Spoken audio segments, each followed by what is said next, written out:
Bible teaching is entitled The Role of the Flying Monkey Series, Part 2. Once again, today's Bible teaching is entitled The Role of the Flying Monkey Series, Part 2. And so we're just going to hop right into the role of the flying monkeys. Number 1, the first role of the flying monkey is to be a flunky. And it is what it is. It is just the way it sounds, right? This means that anything and everything that the narcissistic individual wants is too lazy to do for him or herself, too irresponsible to do, etc. He will give the flying monkey the honor of doing. And that's he or she will give the flying monkey the honor of doing, right? And of course, the flying monkey feels privileged because this person has been brainwashed to believing that the ringleader is all-knowing like God / omniscient, that him or her is omnipotent, right, all-powerful, and that they're well-versed in wisdom in every area of their life, including the scriptures, right? So they might pick up their clothes from the cleaners, they might tie their shoes, they might, take care of their house, become the housekeeper, they might make all of their appointments and important phone calls, they might go to grocery shopping for them, you name it, whatever they don't feel like doing, they're going to give it to the flying monkey to do, okay? Number 2, the second role of the flying monkey is to be the narcissistic ringleader's defender. There are times when the narcissistic individual will get themselves in a bind. And this bind could be a legal bind, it could be trouble at work, it could be a domestic situation at home, okay? Issues in the business and ministry, including even in their family with other family members. And what often happens is that the police might end up having to get involved, right? They'll try to come and get information from the flying monkeys and other individuals who may or may not have seen whatever transpired, right? But they want to know for whoever's connected to this narcissist / narcissistic individual, if they happen to know what happened or what could have sparked off whatever occurred, right? They need to do their detective work. And when it comes to the flying monkey, they are going to remain loyal at all costs. Even when they did not see anything that the narcissist performed, they will uphold this individual at all costs, even if it means they are going to jail themselves. This is how toxic of a situation / enmeshment / entanglement that they have become in this relationship. Without even questioning whether it makes sense, they will find themselves falsifying records, right? Paying people off. The flying monkey will do anything and everything under the sun in order to be able to maintain the loyalty status to the narcissist.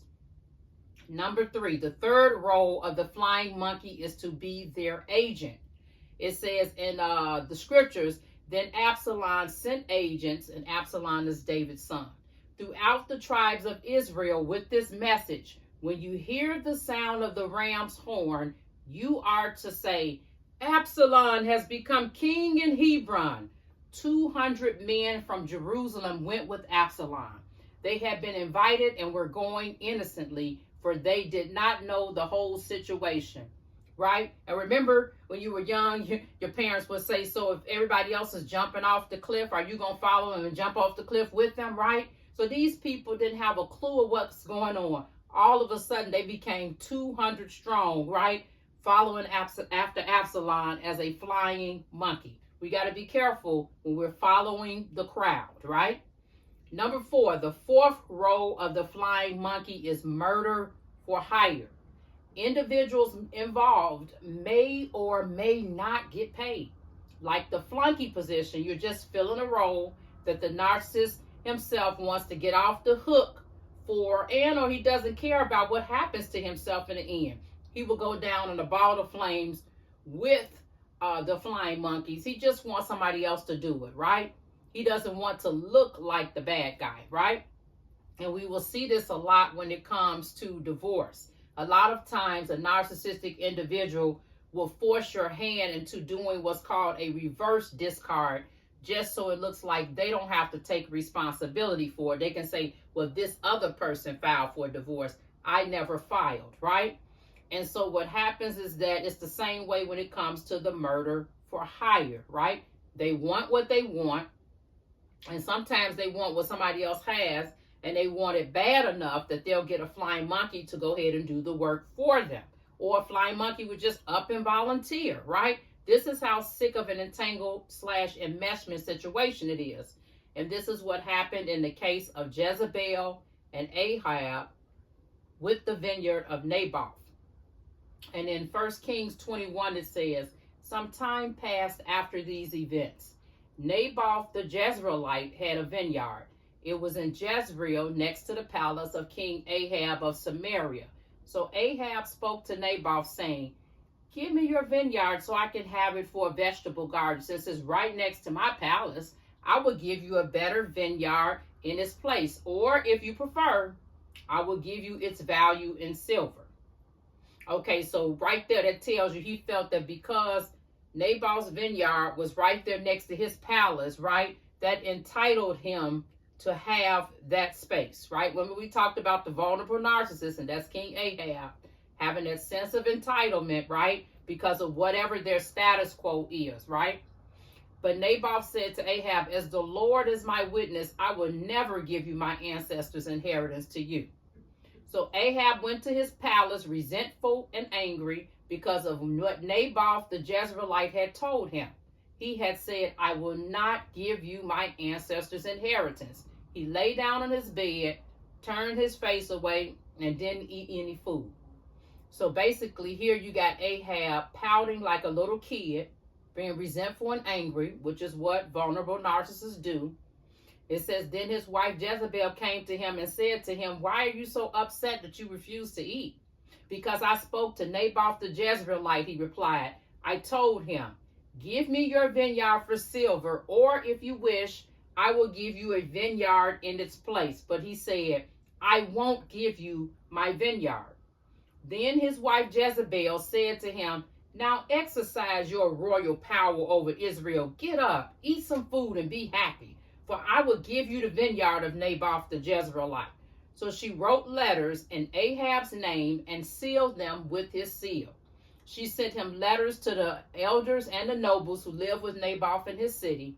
In the letters she wrote, proclaim a fast and seat Naboth at the head of the table, at the head of the people rather. Then seat 2 wicked men opposite him and have them testify against him, saying, you have cursed God and the king. Then take him out and stone him to death.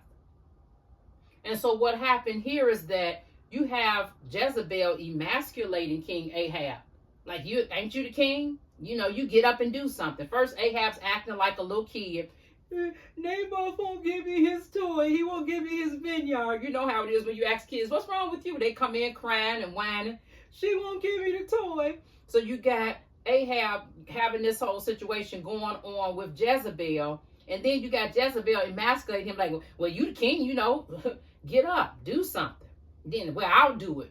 You know, and that's that spirit of control, spirit of manipulation and deception takes over, right? And when you got that spirit of control / witchcraft, right? That takeover spirit, as some people call it. It's like, okay, so what you ain't going to do as king, I'm going to go ahead and do it for you. I'm going to do it in your name, right? And just to show you, this is over a life. Jezebel was ruthless, using people to kill other people. What was really ruthless about this too is that she wrote the letters in her husband's name. He did nothing about them. She sealed them with this seal.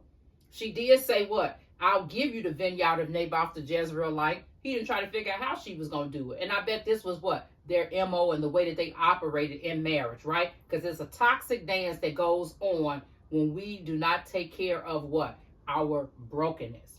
And then she even had the nerve to proclaim a fast and say to seat Naboth at the head of the table. It's like, I'm going to humiliate him, but we all going to take a fast in the name of God. That's spiritual abuse as well. Then she said to seat 2 wicked men opposite him, have them testify against him, saying that he cursed God and the king. Then she ordered them to do what? Take Naboth out and stone him to death. So it's like, okay, find 2 other flying monkeys so they can make up some malicious lies, right? She said 2 wicked men. So go out and find just any 2 wicked men just to what? Just to slander Naboth, right? Have malicious intent of slandering him, right? And his reputation, and saying he didn't do something that he did something he didn't do. And along with that, what makes this kind of a gaslighting by actions, I call it, they are proclaiming a fast. And this is often what narcissistic individuals will do. They will go ahead and go through the motions, especially the self-righteous cerebral ones who are all into the laws and the rules and the regulations, etc. They will go ahead and go through the ritual to make it appear like what they're doing is right, which is also spiritual abuse, right? So they will go through this whole thing and still make it seem like the other person, changing the reality of the situation, when in essence, she is setting this up for a murder and using 2 wicked individuals who other people, of course, are going to believe. And that's how narcissistic individuals operate. They get those third parties to do what? To give them a boost in authority. And as soon as they start name dropping, or people see them and they already know, oh yeah, well, I know how they are, then they've got to be telling the truth. You see what I'm saying? And so she knew exactly what she was doing, and this was all supposed to be what? In the name of God. And this called further spirits of confusion, manipulation, deception, right? Gaslighting, all of that to uphold over Israel and everybody that was involved. And Ahab sat back like the vulnerable narcissists do, right? In his passivity, even with influence, and did nothing. We're going to pick up at this point tomorrow. If you would like to go through your own process of healing, your own process of understanding what it is that you are in when it comes to control and why you want to control so much, you want to pick up the copy of Love and Freedom, right? Because Love and Freedom is not just, that's the main title. The subtitle is How Understanding Their Concepts Releases You from the Venom of a Soul-Tied Toxic Relationship and Helps You Heal from Narcissistic Abuse. This book is for anybody. And it helps you to understand, right, that love minus freedom, it equals control.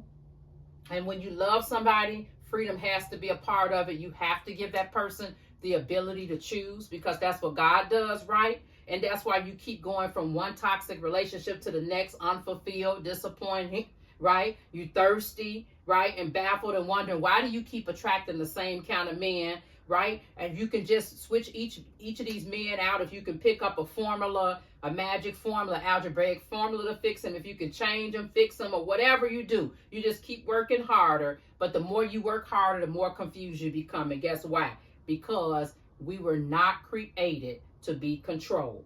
All of your choices so far have been narcissistic men, and they're going to continue to be narcissistic men until you do the work. Releasing the control, surrendering the outcome of each and every relationship that you're in, romantic or otherwise, to the Lord himself, right? Could it possibly be that there's something that you're missing, right?